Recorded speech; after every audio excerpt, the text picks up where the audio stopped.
À l'initiative de l'INADES Formation Côte d'Ivoire, appuyé par son partenaire allemand Inkota Network, plus d'une trentaine d'acteurs du cacao issus de la plateforme ivoirienne pour le cacao durable et le sel du Ghana, ainsi que des organisations de producteurs des deux pays, se sont donné rendez-vous du 27 au 29 juillet 2022 à Grand-Bassam en Côte d'Ivoire avec un objectif commun: mettre en réseau les organisations de la société civile ivoirienne et ghanéenne afin de renforcer leurs liens dans le cadre des échanges sud-sud en vue d'un meilleur plaidoyer pour la durabilité du cacao et le bien-être des producteurs.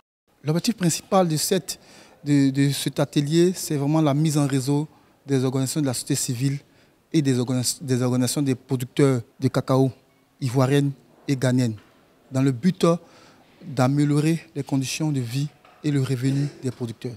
À l'initiative des États, les OSC du Ghana et de la Côte d'Ivoire veulent se mettre ensemble pour faire un plaidoyer dans le cadre de la durabilité de la filière cacao. Cet atelier, axé sur le partage d'expériences et d'informations entre les ONG et les organisations de producteurs de la Côte d'Ivoire et du Ghana, s'inscrit dans la dynamique du projet Inkota, intitulé Renforcement des capacités des organisations de la société civile et des organisations de producteurs dans le cadre du dialogue politique. Un projet financé par la GIZ qui vise à relever les défis majeurs de la dite filière.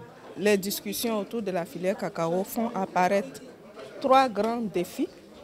Le premier, bien sûr, c'est la question du revenu des producteurs de cacao.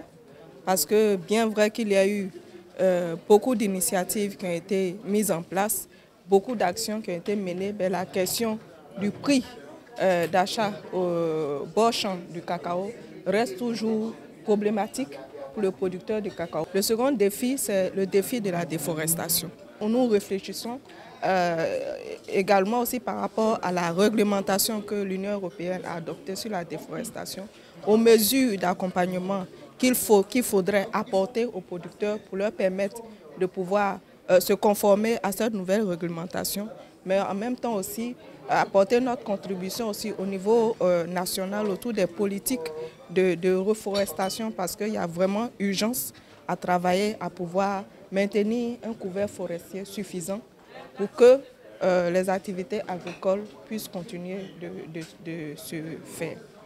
Et le troisième défi, bien sûr, c'est le défi des droits humains. Et quand on dit droits humains, on fait beaucoup plus allusion à la question du travail des enfants. Une démarche fortement appréciée par les parties prenantes. La position du point de vue dominante des deux pays qui commercialisent plus de 60% de la production mondiale, c'était tout à fait normal qu'on se retrouve, qu'on parle, qu'on oriente et pour mieux adresser les questions qui sont les nôtres. After this workshop, we will come out with concrete strategies and also a common position when it comes to the regulations and policies that exist in the cocoa sector. Actuellement, nous sommes réunis avec nos amis producteurs du Ghana. Ils sont en train de partager leur expérience de leur plateforme au niveau du Ghana, quels sont les acquis et les défis, ainsi que nous aussi, membres de la plateforme ivoirienne, nous aussi, on essaie aussi d'apporter ce qu'on a pu acquérir durant déjà 2 années qu'on a mis cette plateforme-là sur pied. C'est vraiment des échanges très fructueux qu'on a. Les recommandations à l'issue des échanges ont été communiquées au cours d'une conférence de presse marquant le clou de cette rencontre stratégique. Ces recommandations portent entre autres sur l'amélioration du prix bord champ du cacao. Nous soutenons les efforts de nos gouvernements visant l'augmentation du prix bord champ et donc le revenu des producteurs de cacao à travers le différentiel des revenus décents DRD. Cependant, au niveau international, nous demandons à l'industrie du cacao d'améliorer le prix payé aux producteurs. Une réforme du mécanisme de fixation des prix au niveau international qui prend en compte le coût de production.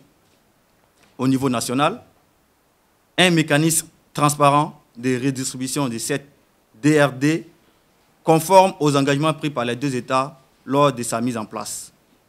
Pour réaliser ce mécanisme, nous appelons à l'élaboration des documents de politique et de mise en œuvre qui réglementeront le DRD.